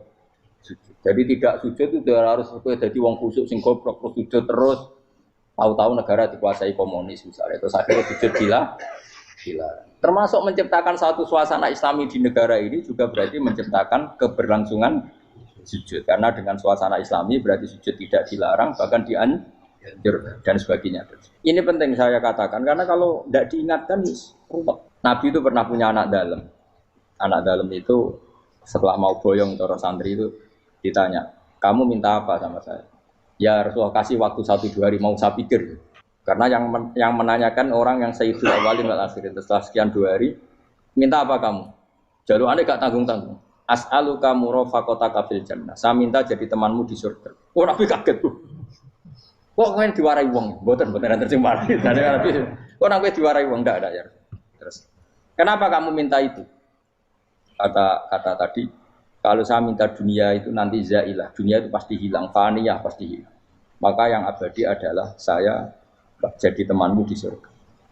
Tapi apa kata Rasulullah Jabir? Fa'inni ala nafsika bikasrotis sujud. Ya sudah, kamu bantu saya, kamu memperbanyak sujud. Kayak apa? Nabi pun mintanya fa'inni ala nafsika bikasrotis sujud. Saya bantu untuk menolong diri kamu, kamu memperbanyak apa? Sujud. Makanya di pertama surat turun itu ada wasjud, kamu bersujud dan kemudian mendekatlah kepada Allah. Tapi sekarang enggak, karena kita kena hijab duniawi, mitra penting, semuanya penting, dan semuanya penting itu makna di hati kamu adalah hadun. Bahkan ngidolakno kiai perkara hadun nafsu, kowe nak dadi kiai gede. Wah, teko ditolak Al-Badru. Wale napu pidato MC ne muni Saiful Fadilah wal Karomah, mbah sauni-unine MC. Bare kudu disangoni dihormat. Tekan muji ulama wae dari segi ya, bare iso wayo akeh macam-macam. Utek nek elek, tekan muji ulama wis dari segi. Makanya saya ini termasuk ulama, kalau nanti saya ngebes biasa. Kalau jarang kerja di panggungnya, seneng dulu. Supaya semua ulama udah dipandang secara apa? Dunia. Saya sampai sekarang ngedus anak kalau biasa. Teng pasar gitu biasa. Kalau marung teng pasar mangan gitu biasa. Nak seneng kalau benar atas nama wong alim karena apa? Kalau kita terlalu menikmati dunia, lama-lama orang seneng ulama juga dari sisi dunia. Keren, jadi kiai teko disualami dicucupi, munggah. Ya enggak apa-apa itu enggak dosa sebenarnya, tapi takut saya elek-elek ini ngejolakno perkara duniawi, show-nya itu lho, Pak. Dadi wong ini tak pikir teko ngaji bar wis warmu paham karepmu ora karep. Mulan ngarep ora ngaji karepmu. Sing rugi kowe ya, aku tenang ae aku. Ben orang itu latihan ikhlas, napa? Latihan. Lho kadang gitu protes mbek tiyang-tiyang. Gus, jenengan sekali-kali nak tidak tak derekno sekolah umum. Aku tuh tidak mengharamkan itu, meneh kula dereng tuwa. Dereng haji malah turun, topa meneh. Dalane ra roh dereng kiai malah ngel-ngel wong. Ngurusin tahu tak kendaraan nang kota, takon sepeda motor kan terno ning gone Malibu. Dalane ora roh malah yo nerang. Lha kan dalan akhirat ora roh donya ora roh sing ora iku apa. Lah tak koyo wong ijo urip. Dalan dunia ora roh dalan akhirat ora mbok roh iku apa. Repot. Jadi kenapa saya ndak mau, bukannya menolak. Saya senang kalau kiai-kiai terhormat, senang sekali. Saya senang kalau ada ulama dihormati karena supaya jadi tradisi ulama itu terhormat. Tapi jangan semua ulama mau dihormati. Nanti lama-lama jadi siklus. Tekan mencintai kiai saja karena fasilitas. Gue senang jadi imam masjid akbar, masjid Istiqlal, imam besar. Senang mergo kenal presiden, datang dikawal. Senang jadi sudes, wah keren, sholat ngarepe Ka'bah, teko dikawal askar. Ya kalau senang karena itu kan berarti menjadi dunia. Itu sirinya kenapa Rasulullah ketika ba'da Fathi Mekah sudah menguasai Mekah, sudah naklukkan Mekah Madinah. Nabi itu satu hari itu biasa. Mau sarapan saja kadang nggak ada yang dimakan. Tanya ya Aisyah, apa saya bisa sarapan? Enggak ya Rasulullah. Ya sudah saya tak puasa. Supaya tetap terkontrol bahwa umatnya mencintai beliau bukan karena kebesaran. Itu Rasul. Itu setelah periode Mekah loh. Jangan kira itu periode Medina. Apa? Itu periode apa? Medina loh. Periode yang setelah Nabi punya segala. Tapi Nabi tetap seperti itu. Kenangannya Aisyah sebagai istrinya apa coba? Dia cantik sekali. Aku tahu jajal turu ngarepin Nabi terlentang. Ya Nabi tetap sholat. Nah beliau sujud sikilku tak ingkretno. Nah beliau ngadeg tak lonjoro meneh. Jadi Aisyah wa ana muqtaridotun bene adi turu terlentang. Jadi cara ya sudah terlentang. Nabi nak sholat suwingat, dia tetap sholat. Oke itu bojo ayu orang ngerasa sholat. Bojo elek ora sholat ngono. Bojo elek ya menjunub menawa. Kowe ora kena go contoh kasus itu wong kasus. Kowe di bojo ayu prawan turu karepku sida salat ora bos misale lho.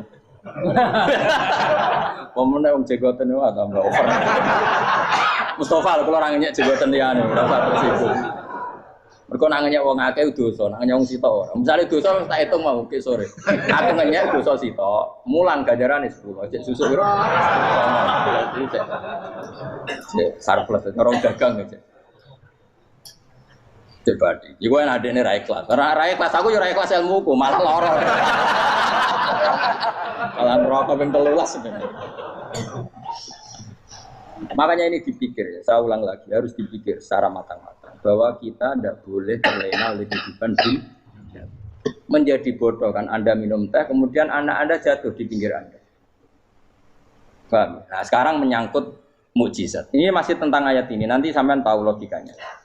Tak bedain, tidak jawab satu-satu aja. Karena iman sarannya harus tahu. Fa'lam. Fa'lam itu tak tahu. Fa'lam annahu la ilaha.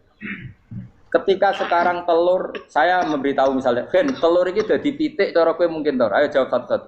Mungkin kan? Tapi pertanyaannya, saat telur menjadi pitik kemudian mungkin, dan ayam ini bisa terbang, bisa selingkuh, bisa punya anak turun, itu menjadi mungkin itu kan kamu pun tidak ikut menciptakan. Ikut gak kamu menciptakan telur menjadi ayam? Tidak kan? Kan di luar kudroh kamu, di luar kemampuan kamu. Tapi kamu bilang itu mungkin. Ada onta yang buding, yang sudah hamil sudah.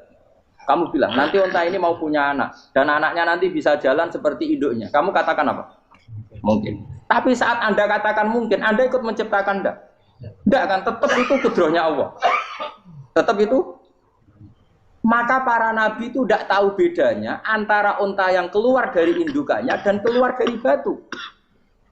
Itu syaratnya jadi nabi, syaratnya jadi wali. Nah, saya kira orang nabi. Makanya Nabi Soleh ditakoki, bukti nak kudrohe pangeran ubi. Lah kamu minta apa kata Nabi Soleh? Silahkan ada unta keluar dari batu itu. Nabi Soleh bisa. Ya tenan terus unta keluar dari batu. Terus kaumnya gawo. Wah kok hebat tenan unta metu kok batu. Jadi Nabi Soleh, ya padha karo unta lahir kok indukane. Bedane apa? Yo beda. Lah bedane apa? Metu kok watu kok ora melok gawe. Metu kok indukane ya kowe ora melok gawe. Bedane apa? Tapi utakmu kena hijab, utakmu niku ana bedane. Cara nabi-nabi ora roh bedane. Lah kula termasuk warasatul anbiya ya ora roh bedane cara. Waras utek kula niku waras. Lho lha yo misale kowe cara iman seperti itu yakin dadi wali. Wes sama amatir-amatir lah, wali swasta lah. Pokoknya sudah siap. Jadi manusia itu lucu, sesuatu yang dia pun tidak bisa. Iku sok bedakno. Kalau telur menjadi ayam mungkin. Sapi keluar dari indukan mungkin, biji padi menjadi padi besar mungkin, tapi nak watu kok jadi biji padi mukhal. Lo saat yang dikatakan mungkin itu apakah manusia ikut memberi? Tidak kan? Ikut menciptakan? Harusnya kan tetap bilang, yo aku menyaksikan itu karena ada kekuatan X yang menciptakan itu. Harusnya dia kalau mau konsisten kan, saya tidak bisa menciptakan telur jadi ayam, tapi ada kekuatan lain yang menciptakan. Dan saya tidak bisa. Jadi telur keluar dari ayam ya kita tidak bisa menciptakan. Sapi keluar dari indukan ya kita tidak bisa menciptakan. Termasuk untanya Nabi Soleh yang keluar dari batu besar kita. Makanya semua Nabi itu tidak tahu bedanya. Itu bedanya Nabi sama enggak Nabi. Makanya Nabi itu tenang ya, masyhur. Ketika perang Khandaq, Nabi itu kelaparan. Kemudian Jabir datang, ya Rasulullah, istri saya menyiapkan makanan untuk orang 6. Karena kambingnya hanya kecil. Maka hanya orang 6 saja yang kau boleh datang ke sini. Tapi Rasulullah dengan santainya ya ahlal Khandaq. Padahal yang ngeduk Khandaq itu sekitar 3.000 ya ahlal Khandaq. Halumu ilayya yuk ke Jabir karena Jabir sona atau aman bikin makanan untuk kalian. Itu 3.000 orang. Wah Jabir dimaki-maki sama sudah bilang untuk orang 6 nabi ya apa-apaan orang banyak itu mesti tidak cukup. Kita mana? Nabi santai bilang ke istri kamu Jabir jangan buka makanan itu kecuali ya pakai Nabi matur pengiran. Gusti ini cukupkan untuk orang banyak. Sama Allah di ACC ya terus cukup. Karena bagi Nabi, Nabi tahu betul. Sekarang ketika beras menjadi beras, apa dalam kudroh kamu? Dalam kemampuan kamu? Enggak kan? Ketika sistem tubuh kita makan kemudian jadi kenyang, apa dalam kemampuan kamu? Kue muni mangan maknane sego bolebokno mulut, terus kue darani punya kemampuan makan. Apa setelah itu kamu mengendalikan sistem saraf kita, sistem urat kita? Enggak kan? Jadi Nabi itu ora beda nih, justru itu jadi Nabi. Karena dia nggak pernah terjebak, Nabi nggak pernah terjebak oleh yang dili. Makanya cara pangeran, wa ma min dabatin fil ardi wala ta'iri yatiru bi janahihi illa umamun amsalukum. Ketika orang kafir minta bukti kudrohe Allah iku apa? Kanjeng Nabi didono manuk. Lah manuk terbang bukti kudrohe Allah. Ya biasa mat manuk terbang, wis suwe nak manuk terbang. Bukti kudrohe ning ndi? Iku tekek wis semper. Lha bukti kudrohe ya kowe ora iso gawe kan? Tapi maksudnya wong kafir bukti kudrohe pangeran gawe unta kok watu. Lah bedane apa? Mau khale unta kok watu ambek kok indukane. Bedane apa jajan? Wong ibuke unta ya ngrasa gawe. Apa ibu unta bisa menciptakan anak-anak unta? Kan tidak bisa juga. Manusia juga ada. Jadi itu cukup jadi kudroy. Tapi manusia angger barang sering terjadi darani mungkin. Maknanya mungkin, ini yang menentukan mungkin atau tidak. Padahal zaman mungkin pun dia tidak ikut menciptakan. Ini lagi. Makanya itu kenapa Allah akhirnya bikin mukjizat supaya orang itu ingat kedahsyatan kudroy Allah. Sebetulnya mukjizat itu tidak penting. Maksudnya tidak penting tadi untuk iman sebetulnya tidak perlu mukjizat. Makanya ketika Rasulullah SAW ingin nuruti mukjizat yang diminta orang kafir, Allah malah ngelingno inna fi khalqis samawati wal ardi wa ikhtilafil laili wan nar. Sajane ana langit, bumi, ada lautan, ada apa sudah bukti kudrohe. Nah sekarang mukjizat kok ngenteni unta keluar dari apa tadi? Batu, ngenteni Nabi Saleh. Lautan merah di sebelah tongkatnya Nabi Musa terus terbelah. Itu dari mukjizat. Kalau itu maknanya mukjizat karena manusia tidak mampu. Apa manusia mampu bikin lautan? Kan tidak mampu juga. Kenapa itu tidak dikatakan mukjizat? Lagi-lagi karena wis kena mataul huruf. Paham jelas ya? Makanya kata Allah, saiki wong ora percaya hari kebangkitan. Alasannya masa manusia jadi tanah menjadi manusia? Memangnya manusia yang sekarang hidup itu dari apa coba? Sengke nado melok pilek, pilpres, melok dukung mendukung itu memangnya dari apa coba? Dari tanah kan? Mestinya hari kebangkitan sejati ya sekarang ini orang-orang dari tanah sekarang berkeliaran ini ono sego dalalan mu'allam idul maknani. Iku yo kok lemah. Kemudian setelah jadi tanah, mati, orang engkar. Wah ini nggak mungkin jadi manusia lagi. Padahal zaman sekarang jadi manusia itu karena kudrohnya manusia apa karena Allah? Karena Allah. Dan manusia sekarang dari tanah apa enggak? Dari tanah. Harusnya ya berpikir seperti itu. Kalau kudrohnya Allah bisa menjadikan manusia sebanyak ini dari tanah, tentu Allah tetap mampu nanti setelah jadi tanah menjadi manusia. Itu malah kula nu wedi urip ya wedi tenan. Karena tadi dari hidup menjadi tidak tahu. Annasamun wa idza matu tahu. Kita semua hanya tidur setelah mati baru karena baru tersadar. Makanya analogi itu penting, kias itu penting. Ya saya beri contoh berkali-kali saya menyontohkan. Sampean tak warai hujah ulama. Nanti pasti sampean taslim itu pasti nyerah. Kalau kamu disebut jeleknya oleh orang lain, kamu mangkel enggak? Mangkel kan? Itu Imam Ghazali gini, kamu tak kasih resep supaya kalau ada orang mengingatkan kejelekan kamu itu tidak mangkel. Apa itu resepnya? Misalnya gini, di baju saya ini, inna fi thawbika akroban wa hayatan. Di baju kamu itu ada kalajengking yang berbisa atau ada ular yang berbisa. Ada orang mengingatkan itu. Kamu terima kasih apa enggak? Terima kasih. Karena ada sesuatu yang bahaya di diri kamu, diingatkan. Dan karena diingatkan itu Anda terus bisa menghilangkan sesuatu yang bahaya tadi. Sekarang kamu punya sifat hasud, sifat dengki, sifat riya, sifat-sifat yang buruk. Itu sesuatu yang mencelakakan kamu di akhirat. Kemudian ada orang mengingatkan itu. Harusnya kan kamu matur nuwun karena sifat yang buruk kamu diingatkan. Kemudian kamu berusaha Wong diingatkan ada kalajengking yang hanya madorot di badan kamu saja kamu terima kasih. Ini diingatkan ada hasud dengki yang madorotnya dunia akhir. Kamu tidak terima kasih. Jadi itu ulama dulu. Jadi kalau bikin hujah itu gampang sekali. Jika ulama dulu kalau berdebat kemudian diingatkan temannya, kalau dia salah misalnya, itu ya tenang saja. Karena mereka cukup punya akal, punya analogi untuk nganggap itu biasa. Kayak diingatkan ada kalajengking di tubuh kamu. Kamu matur nuwun enggak sama ingatkan? Tadi saya ngaji sore, ngaji di sini cerita. Kila itu Imam Ahmad. Itu mudah mereka iman sama Allah dan Rasul. Maka yu'minu billahi wal yaumil akhir falyukrim apa? Jaru. Kalau kamu iman sama Allah dan Rasul maka muliakan tetangga. Itu ada seorang ulama dipanggil tetangganya, ayo ke rumah saya. Setelah sampai, dah pulang saya tidak jadi butuh. Sampai di rumahnya dipanggil lagi. Ke situ lagi, dah pulang lagi saya sampai 3 kali. Itu si ulamanya senyum-senyum santai.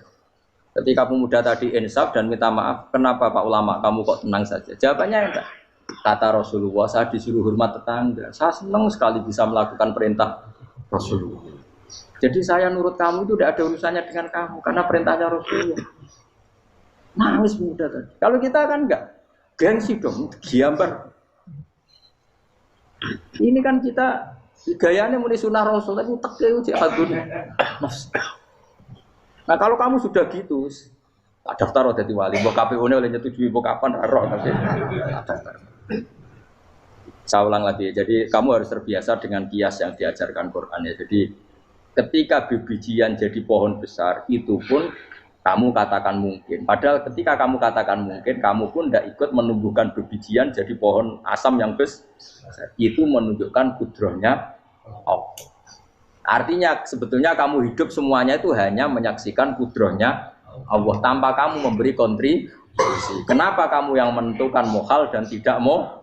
Harusnya mau taslim menyerahkan diri nak kabeh mau nyekseni kekuasaane Allah. Itu sing dimaksud Quran apa ya tanazzalul amru bainahunna lita'lamu annallaha ala kulli syai'in qadir wa annallaha qad ahata bi kulli syai'in ilma. Alam raya dibikin variasi kayak gini mau tujuannya Allah supaya kalian menyaksikan kemampuannya. Boleh jelas ya. Makanya ketika ada pangeran, ketika bumi yang sudah mati tak hidupkan dengan hujan, begitulah kadzalikan nusyur. Ya kira-kira seperti itu proses sesuatu yang mati menjadi hidup lagi. Alhamdulillah sudah ngaji bareng bersama Cahaya Ngaji. Semoga bermanfaat untuk kita semuanya. Sekian, Assalamualaikum warahmatullahi wabarakatuh.